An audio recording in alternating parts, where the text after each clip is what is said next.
Hey guys, welcome back, and today I want to talk about the elephant in the room, the subject that basically everyone has talked about throughout the week. At the weekend, we had the WCQ, the North American World Championship qualifier, and this weekend we were at the European one here, and everyone is basically flipping out. You can see this on the channel of a lot of big Yu-Gi-Oh YouTubers. They are complaining, they are unhappy with the North American WCQ and with the format that we currently have.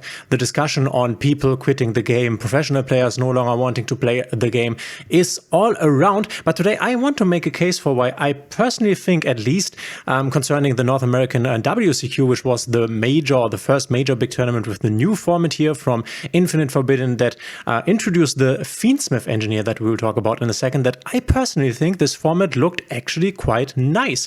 I did enjoy watching the tournament over the weekend, and that was something I didn't really expect it, honestly. For example, watching Tenpai matches turns out to be very, very boring. Fortunately, there weren't that many Tenpai matches that they streamed. I personally don't think that they are very interesting because they are over quite quickly, and they more or less depend on whether the Tenpai player has all the cards he needs and the other one has like the hand traps and board breakers necessary, or basically the hand traps necessary to stop him, which I guess is what you do with every deck, kind of. But with Tenpai matches, it is way more visible, or it's way faster, it's over way faster. So I feel that the entire game that normally ends up at the point that the person with the better hand won is like shorter, and you can see this boring interaction way more visible than in a normal game where, for example, Snake Eyes would play against, let's say, yugioh, right?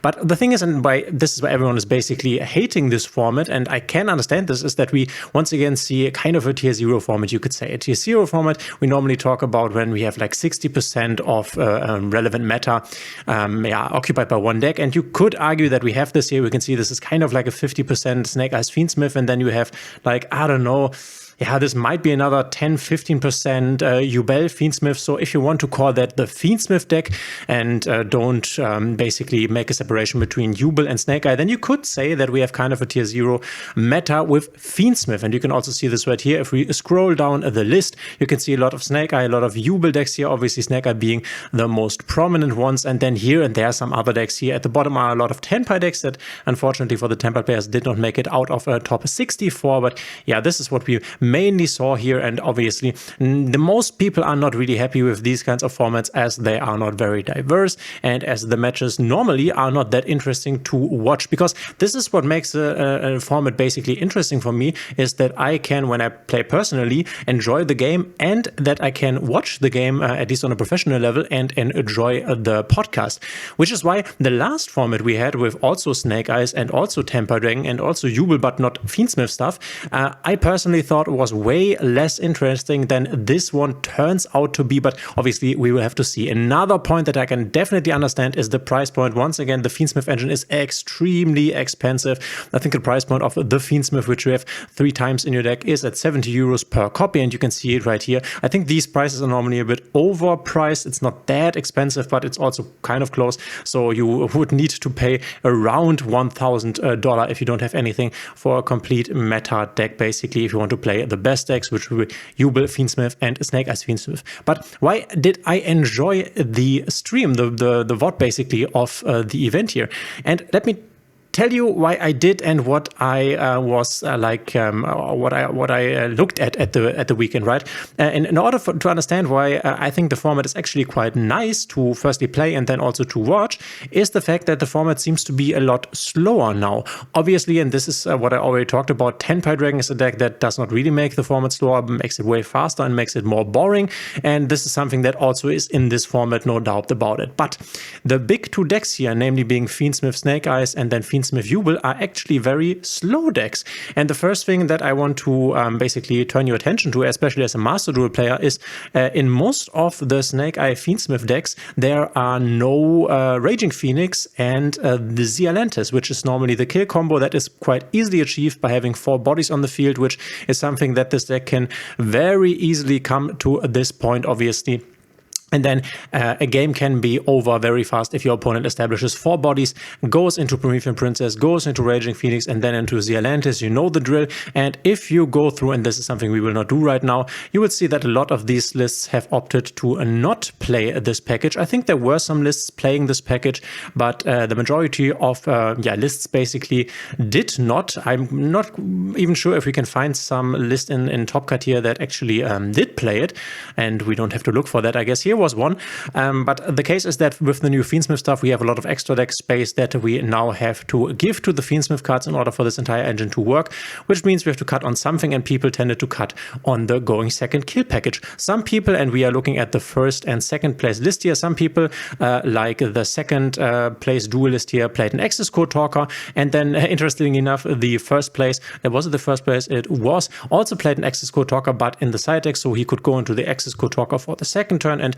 have a better kill option here. But it turned out that most of the games, at least that were streamed, made it to time most of the time. I've never seen a tournament in which so many best of threes went until time, and this is because the format is quite slow actually, especially with the meta decks right here, the new meta decks, Fiendsmith Jubel and Fiendsmith Snake Eyes.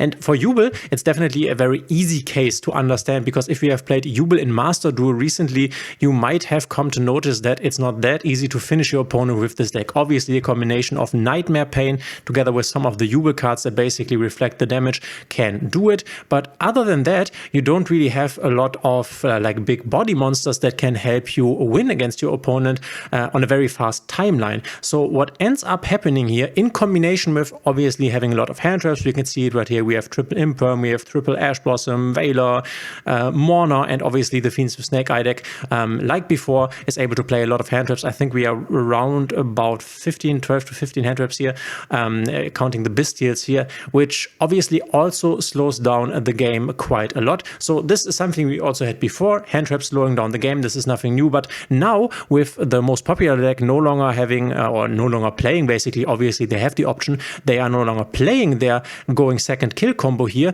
It is way slower, they need way more turns to kill the opponent, which is also because one of the main opponent is Fiendsmith Jubel, which you sometimes just need a bit more time to finish the deck, and then Jubel itself needs a bit more time to finish you.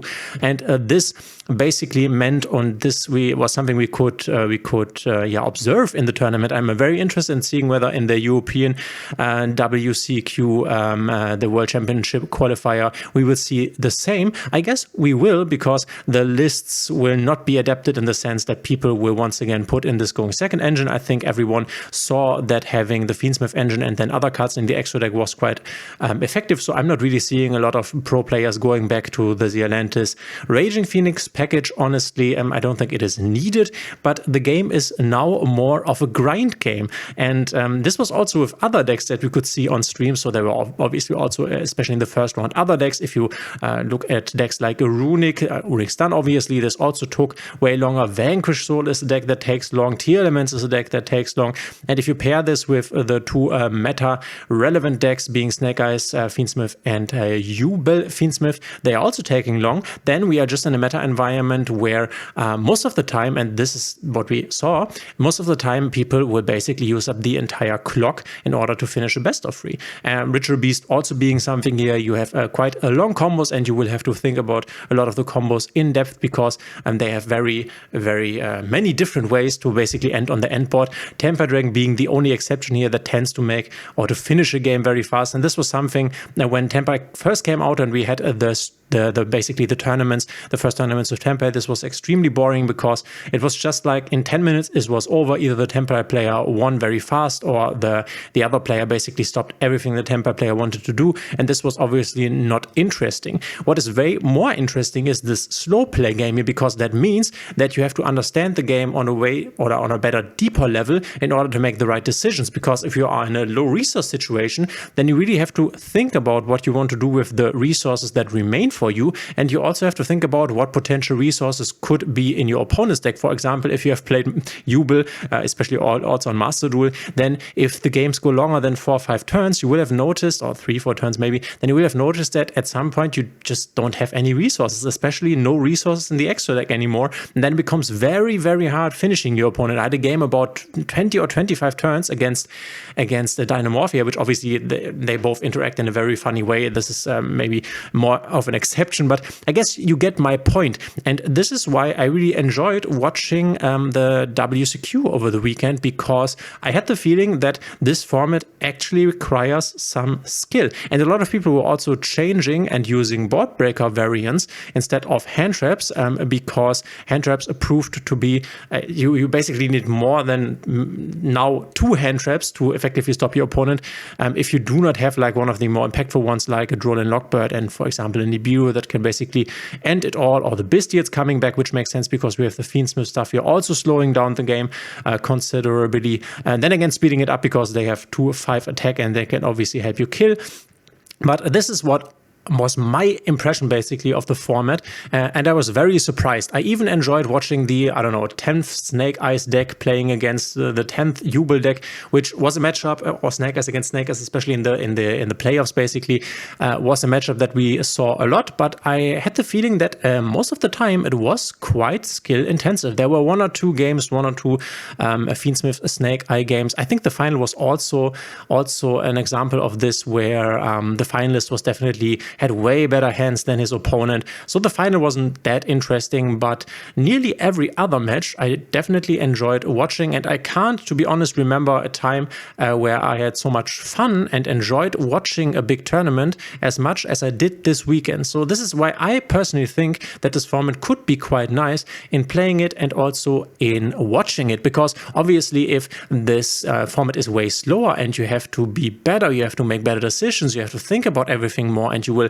use up basically all the time of a best of 3, then my theory is that if you play the game and you also have to use all your capacity, all your ability to win your best of 3s, I think this will also make it a more enjoyable experience for you as the player playing the game. And I honestly think, at least it's like this in my local environment, that in my local environment not everyone is playing Snake Eyes Fiendsmith. So definitely other decks also that can play against each other will have these slower games. So obviously if everyone at your locals plays Fiendsmith yugioh or Fiendsmith Snake Eye and you are the only one with your Sword Soul deck, then it might not be that fun. But in my experience in the local scene, not everyone is playing the top meta deck. This is more something at regional level, or then obviously at the YCS / World Championship qualifier level. But guys, let me know in the comments what you think of my point here.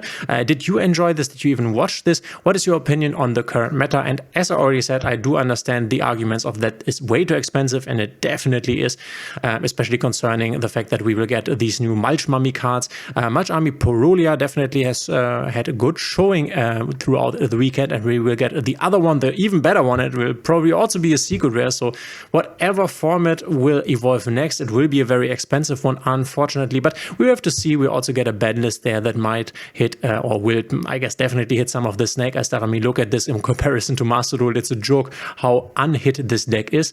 So yeah, let me know in the comments what you think. Have you watched it? What is your opinion on the format? Thanks for being here. If you like my videos, please consider subscribing, hitting the thumbs up and the notification bell, and we will see each other in the next one.